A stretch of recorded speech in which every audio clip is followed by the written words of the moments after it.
Hey kids, Uncle Clockwork here. You know your old Uncle Clockwork likes the spooky, supernatural, paranormal stuff, right? So it only stands to reason that if Milton Bradley made a board game about the Bermuda Triangle, your old uncle might be interested. This was released in 1975, on the heels of the popularity of a book that was made in 1974 by the same name, The Bermuda Triangle, by Charles Berlitz. Sold over 20 million copies. It sparked the public imagination, and we ended up with a bunch of Bermuda Triangle products after that. We got an In Search Of episode hosted by Leonard Nimoy in '77, a movie in '78, a documentary in '79, so for a good 5 years the Bermuda Triangle was on everybody's mind. Now, fortunately I did not have to time travel to get this game. This game comes to me by the generosity of my oldest brother, Sir Barton, to which I'm deeply indebted to him for this. Thank you, brother. So, I have yet to open this up, but I want to see what's going on inside. I hope it's all there. So, let's take a look. Okay, so here we have the Bermuda Triangle. The artwork is very similar to the mid-20th century seascapes that you would see painted by local artists of the area.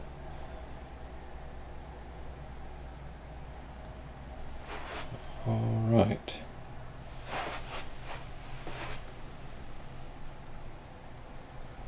So that there's basically the box. Let's see what's inside here. Okay, looks like a board.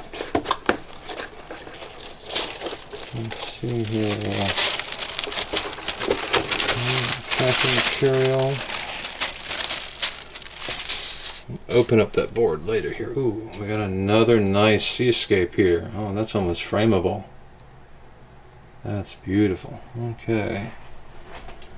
It's the instruction booklet. Okay, spinner wheel. Okay, looks like we got playing cards and all the ships. Okay, now where is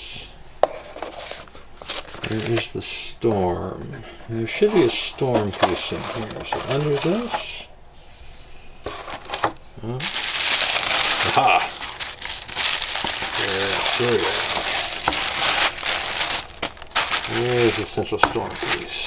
Okay. Here we go.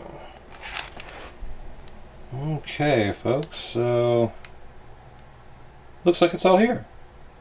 So I'm going to set this up real quick and we'll see how it's played.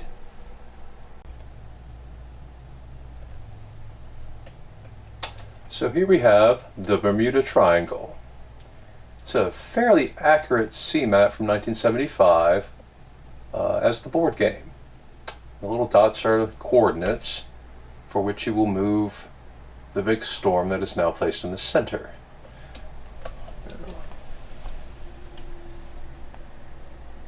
That's like right there. Now the object of this game is to get your ships, play 2 to 4 player, you get your ships all around the board to collect the cargo. You have bananas, lumber, oil, and sugar. And the object is to collect $350,000 worth of cargo, or if you want to play a shorter game, $200,000. And then once you reach that limit, the game ends. The game also ends if your opponents have all of their ships removed from play by the mysterious storm. So let me set down the camera and I will show you how this is done.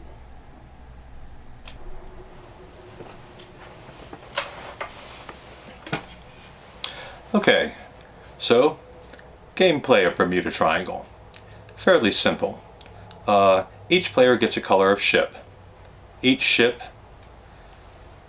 one in each port. The ports are basically labeled according to their commodity. You have bananas, oil, lumber, and sugar. As I said, the object of the game is to amass $350,000 worth of cargo. Now, Each time you return home to the port Miami, you will gain an additional bonus card. Once those are all used up, they're all used up. You don't get any more. So, first person will roll, second person will roll, third person will roll, etc., until highest roll will win. That person also becomes the cloud minder. All right, they get to spin the wheel and move the cloud. That's just to, prevent any confusion. Now, the spin will happen and the cloud will be moved at the end of each round. Every person will go first and then the cloud will be moved. So what happens? Okay, a person will roll and then they will move a number of spaces equal to that roll. All right, 5. Okay. Now, a person cannot enter into a port if it is blocked. If there are no spaces available, they must wait outside. Okay. Now that can be part of game strategy. You can actually maneuver your ships in such a way that you can block off a port. There are only a number of ships equal to the number of players allowed in the port. So if you have 4 players, 4 ships are allowed in port. If you have 2 players, only 2 are allowed. So it makes it easier to block up a port that way. Essentially, a person will roll, they'll move the number of spaces. If a ship is in the way, they will count that space and continue to move. If they land on the ship with an exact roll, that ship is now considered essentially damaged, and it has to return back to the port for repairs, which is a single round. And this person will then claim the space. If you get sent back to a port, you do not get to collect another port card. You just simply have to wait there until your next turn, until your next move. Players must move on their turns. If you are unable to move, you simply pass your round without penalty. But you absolutely must move a ship on your turn. Now, at the end of each turn, all players have gone. The cloud minder will spin this wheel, and this will determine the location of the mysterious storm. We'll take a spin here. All right. Now, if it lands on a line like that, respin. All right. Okay. Now, in this case, the center ring here denotes the rotation of the storm.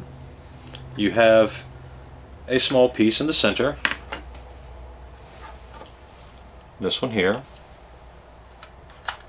has a small notch.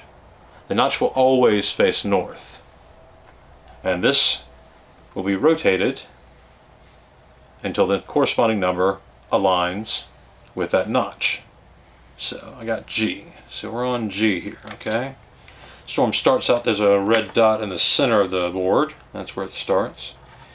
Storm rotates around to G, and then it directly goes east. Since it has landed on the east marker, it will proceed all the way to the furthest spot to the east. Now, if it had collected any ships at this point, because there are magnets underneath here that will attach to the magnets on top of the ships, if it reaches the edge of the board, all ships currently in the storm will be lost. They are removed from play. Okay. Now, from this point, and at that point, the storm is returned to the center.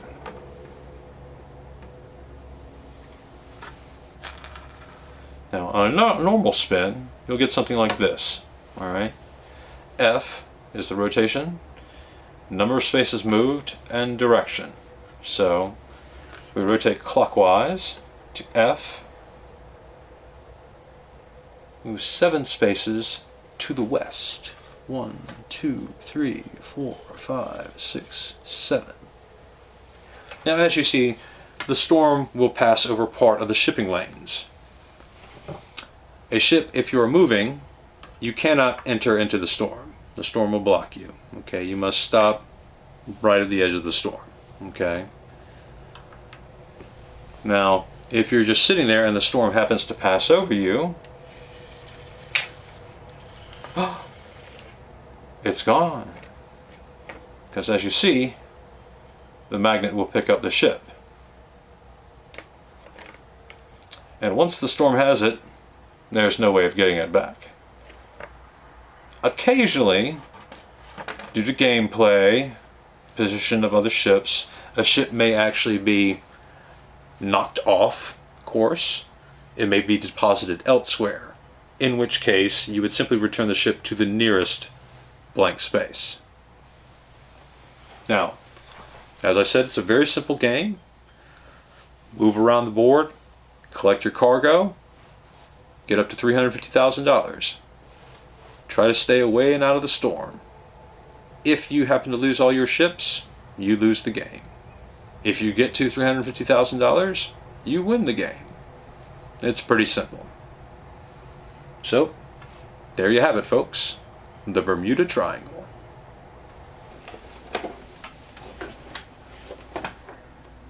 So yeah, fun little game to play if you're into the Bermuda Triangle. 2 to 4 players, real quick and easy. If you got nothing to do on a Friday or Saturday night, like board games, this is a pretty good one to play. Has that nice little random bit that no one can control. You know, where's the storm going to be? Who's gonna lose a ship? You know, that's always fun. So, once again, I'm going to thank my eldest brother, Sir Barton, for bestowing this gift upon me. Thank you very much, sir. As this is a gift to me, this will not be for sale or in any of my inventory. This is going in my own personal collection. But now that I've seen and played it again, I know there are a few other people who might be interested in it, so I will see if I can stock up on a few of these. So the next person that inquires about it, yeah, I might have one. So that's it for now, folks. This is Uncle Clockwork, clocking out.